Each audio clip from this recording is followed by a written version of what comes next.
Martin, tu vas commencer, toi. Tu vas nous parler de Star Trek, mais spécifiquement de Picard. Oui, j'ai reçu un beau coffret qui comprend les 3 saisons de Picard. Très compact, j'adore ça. Ouais. Le... C'est la Vas-y. dernière saison, il n'y en aura pas d'autres après. Tout le monde est mort. Non. Tu viens de tuer. Spoilers! Ils ont tous eu leur cachet de retraite de Starfleet, là, fait que... On voit la ressemblance. C'est pareil. Pareil. C'est ça. Il l'a en version individuelle ou en version coffret série complète. C'est ça, il y a le boîtier Blu-ray ordinaire et il y a le Blu-ray Steelbook et le coffret des 3 films en Blu-ray. C'est pas 3 films, excuse, 3 saisons. Quand vous commencez à manquer de place comme moi, c'est le coffret parfait. Ouais. Yep, tout à fait. Fait que pour revenir à la saison 3, c'est la saison que tout le monde s'accorde pour dire, ben tout le monde s'accorde, sauf moi, que c'est la meilleure saison ever, puis tout ça. Mais je pense qu'il y a quelqu'un qui a pété sa fuse de nostalgie, là. Pour moi, Picard, c'est du bonbon du début à la fin. Tout se suit. Il n'y a pas une saison meilleure. Oui, la troisième et dernière, tout l'équipage qui sont encore là sont tous là. Ouais. Le Picard saison 1 à 2, il y en avait quelques-uns, puis on tripait quand on voyait Riker, tout ça. Mais là, ils sont tous là, toute la gang. Fait que je pense que c'est une fuse de nostalgie qui a pété, parce que personnellement, moi, je trouve qu'il y avait trop de longueur, comme c'est la dernière fois qu'on va se voir. Si on ne se revoit pas, pensez à moi, puis tout ça. Parce que, gars, lâchez-moi avec ça. Il y avait au moins un 15-20 minutes facile là, de ça quasiment à chaque épisode. Là. Fait que c'est. Moi, ça me tombait ses nerfs, réellement, là. Mais le côté nostalgie était là. Puis, tu sais, comme quand Worf y arrive, puis quelqu'un qui le connaît pas, il dit « T'es qui, toi? » Il dit « I am Worf, son of Mog, House of Martog, son of Sergei, House of Resensko, Bane of the Duras family, Slayer of Goron. » Est-ce que tu viens de lire ou est-ce que tu le sais par cœur, ça? Je le connais, je le sais pas par cœur, mais je sais tous les termes, là, mais pour le lire au complet, j'ai écrit, là. Mais tu sais, c'est comme quand il a dit ça, j'étais comme wouhou! Il a dit son nom complet, y compris ce qui était gêné de dire avant. Fait que c'était des bouts comme ça, il me faisait comme sauter de joie dans ma chaise. Mais de là à dire que c'était la meilleure série de tout l'univers de Star Trek, ma gars, poussé égal. Qu'est-ce que t'en as pensé du coffret puis de la saison 3 en gros, là? Moi j'ai la saison 3, c'est un romancier de toutes sortes d'affaires qui commence par Picard qui reçoit un message de la Dr. Crusher. Venez, urgent, j'ai besoin de votre aide. Encodé de façon que c'est juste Picard et son équipe qui sont capables de détecter ce message-là. Il ramasse illégalement l'équipage du Titan parce que Picard, il n'y a plus le poids qu'il avait. Il est un amiral, mais ex-amiral, là, ouais. À la retraite, fait qu'il n'y a plus de poids. Fait que là, il ramasse un vaisseau qui se trouve avoir un capitaine, Capitaine Shaw, qui haït Picard comme la peste parce qu'il s'est battu contre Locutus. Là, il découvre qu'il y a un fils avec Beverly qui ne savait pas, qu'elle y avait caché.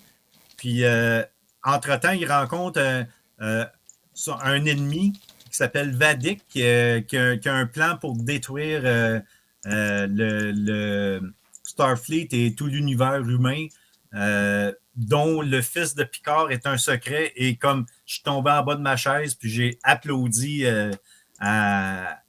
au storyline de ce côté-là, que c'était vraiment bien pensé.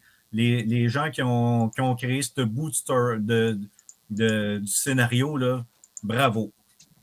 C'est le retour de tous les vieux ennemis. Là. Je ne dirais pas parce que c'est des punchs dans la série. Là. Mais il y a beaucoup de beaucoup de vieux méchants, puis tout l'équipage revient, puis on dit « Hey, Data, il est mort. » Gars, ils ont trouvé un moyen de le ramener. Là, puis, c'est sûr. Faut Worf en tant qu'espion, c'était délicieux. Puis, c'est plus le. Direct en commençant, il nous présente que c'est le nouveau Worf. Il fait du yoga, puis, etc. Là. Bon. J'ai trouvé ça délicieux comme scénario. Worf est parti, on a entendu la porte fermée. Puis, je regarde aussi, il y a quand même 2 heures de supplément sur la saison 3. C'est ça, il dit 2 heures de supplément, mais il y a quand même. 2 heures et demie. C'est ça, il y a 5 pistes de commentaires. Fait que là, c'est comme. Toutes ces heures-là, c'est la durée d'un épisode, là, je trouve. OK.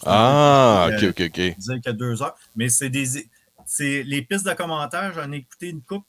T'as du sérieux qui est genre question-réponse de qu'est-ce qui se passe, puis d'autres que dès la première seconde, tu sais que ça va être gang du niaisage. Puis le gars, Jonathan Frank, prend un appel sur son cellulaire dans le plein milieu de la piste de commentaires. Puis je suis comme, OK, gars, lui, il est parti, là. Il est plus là, là. Fait que là, tout le monde, OK, on va continuer sans lui, là. Puis, mais c'est du gros niaisage. Puis, à part de ça, il y a un genre de gros making-of.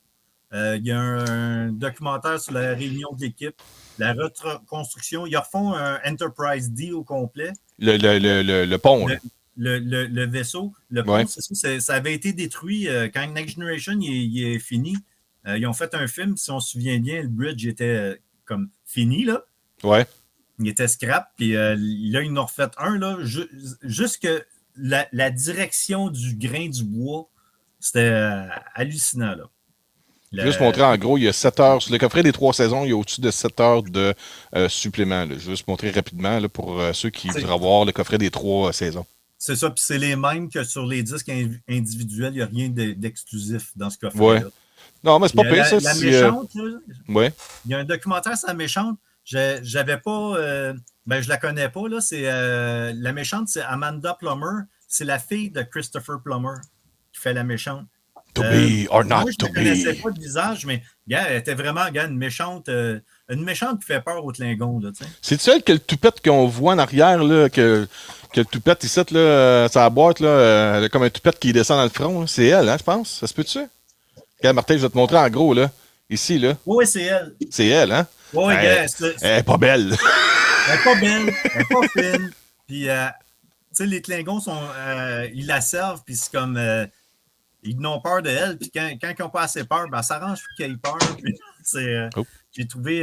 bonjour, la personne qui vient de passer. Il vient de laisser des muffins à côté, là. Je sais pas. Mais regarde, c'est une très bonne méchante, bien mieux que dans les films, là. Ouais, OK. Elle fait sa job, elle. Là. Elle fait sa job, puis gars, c'est une surprise après l'autre. Puis c'est une méchante qui est comme mes mignons sont pas assez bons. Puis, fait que, Martin, la saison 3, surtout, c'est une saison de Star Trek The Next Generation en réalité, là, si on s'entend là-dessus. Ouais. Parce qu'ils n'ont pas eu assez le temps de se dire bye-bye, puis ça fait... ça fait mais tu dirais-tu que c'est c'est une bonne conclusion à l'univers de cette génération-là, cette équipe-là, ou c'est juste... Oui, c'est comme... En même temps que tu as cette génération-là, tu as des nouveaux qui se présentent, comme la fille de... Hey, gars, oublié, là. La fille de Geordi, puis la fille d'un autre qui se présentent, qui sont vraiment des bons personnages bien travaillés. Fait que ça ne m'étonnerait pas qu'on les voit dans d'autres séries. OK. Puis sinon, ça fait une bonne conclusion. Là. Il parle de spin-off, là, puis ça m'amène à mon autre sujet, là, que si je continue avec mon autre sujet. Ben vas-y. Je te donne maintenant encore un 3-4 minutes, là, Martin. OK, ben, gars. Moi, je me suis abonné l'année passée à Crave exprès pour écouter Star oui, Trek. Je sais de quoi tu parles, oui, c'est vrai. Puis, je me suis abonné exprès. Je voulais m'abonner à Paramount. Je regarde Paramount, je suis à 3 poils de m'abonner. Puis c'est comme, hey, il y a 0 Star Trek sur Paramount Plus au Canada. Ouais. La marde, je m'abonne à Crave. Là, la nouvelle saison de Lower Deck a commencé jeudi. Je suis là, puis toute la journée, c'est refresh, il n'y a rien. C'est comme, OK. Puis là, je commence à chercher sur le web. Ah non, Paramount Plus ont tout rapatrié le streaming de Star Trek vers Paramount Plus Canada. Ouais. Je me suis abonné. Première mauvaise nouvelle, ben gars, les francophones de manger de la merde. Là, c'est bizarre, ça. Hein, exact. C'est très bizarre. Parce qu'il y a du très bon contenu sur Paramount Plus. Excellent contenu. Et je consomme mon matériel en anglais, mais je comprends pas qu'une compagnie qui puisse offrir une chaîne à l'échelle canadienne n'ait pas de contenu en français. Surtout que la description est en français. Les bandes annonces Les bandes annonces sont en français, les descriptions sont en français, mais quand tu veux l'audio ou même les sous-titres, fuck all. C'est bizarre, ça. Les sous-titres, ça marche tout croche que dépendant de la plateforme que tu es dessus. Ouais. C'est vraiment de la grosse chenoute. Ils ont repris l'application américaine puis ils l'ont dit, gars, Canada, puis tout ça. Puis, gars, c'est quelque chose. Tu sais, il y a plein de chaînes qui ont été retirées de Vidéotron pour venir sur Bell, puis finalement, il y a des chaînes qui ne reviendront même plus sur Bell. Je pense à un gros amas de Paramount qui veut revoir ses affaires. Là.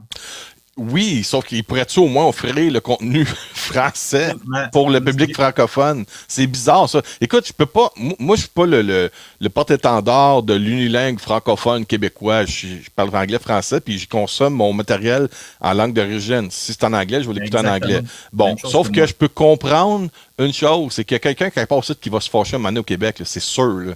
C'est les plaintes. Ça marche avec les plaintes.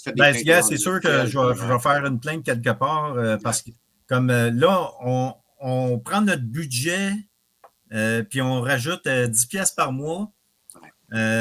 Puis ma blonde ne peut pas l'écouter parce que ma blonde, elle n'écoute pas de l'anglais. Elle a beaucoup de misère, c'est beaucoup de difficultés pour elle. Ouais, c'est pareil pour Isabelle. Tu traduis, tu repars. Tu fais pas aussi traduire, tu repars. Ça va être long. Là, elle écoute, elle se force là, pour écouter Invasion sur Apple TV avec moi en anglais. On a regardé l'annonce, ouais. J'ai commencé à l'écouter, puis elle l'écoutait par-dessus mon épaule. Je dis, gars, moi, je continue à l'écouter en anglais, là, je veux pas... Hey, j'ai une question en même temps, Martin. Ça va être pas mal tout le temps que je vais te laisser, là, mais tu parles d'Apple TV, justement. Est-ce qu'Apple TV, c'est le même problème que Paramount, ou est-ce que c'est plus qu'un Netflix, ou est-ce que tu as du contenu bilingue? Apple TV, tu as du contenu bilingue, c'est excellent. J'ai rien à dire contre Apple TV. On est poigné pour s'abonner. Okay. Parce que là, moi, oublie ça là, avec Monarch, la série des Monsters, là, du Monsterverse. Là, c'est sûr je m'abonne à Apple TV. Puis là, on a été voir qu'est-ce qui était là-dessus. Il y a Foundation, il y a Invasion que tu viens de parler justement. Bon. Puis c'est quoi donc? On a vu 2-3 affaires en plus. Je sais pas si c'est contenu. Moi, je disais à Isabelle en joke, tiens, toi qui n'as rien à regarder, ça va faire du nouveau stock. OK, Martin. Il n'y a rien sur Apple TV que j'ai regardé que je n'ai pas aimé. Ils ont de l'argent, hein?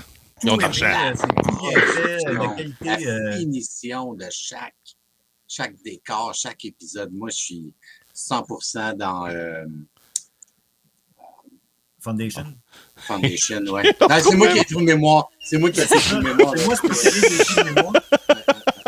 Foundation, j'en ai déjà parlé à Denis. Chaque fois que j'écoute ça, je vois des scènes là, que c'est travaillé, il y a de l'animation, tout ça, puis on le voit comme 3 secondes à l'écran, puis ils ont créé une planète, puis ils ont créé de la population dessus. Dans l'épisode de la semaine passée, ils ont fait un vaisseau là, en dedans de 10 minutes, il est sauté, mais il y a du détail en tabarnouche, il y a de les intérieurs, puis wow! Il y a du monde qui a travaillé à concevoir ça, puis ça ne sert plus, ouais. OK, ouais. On en reparlera d'Apple TV, parce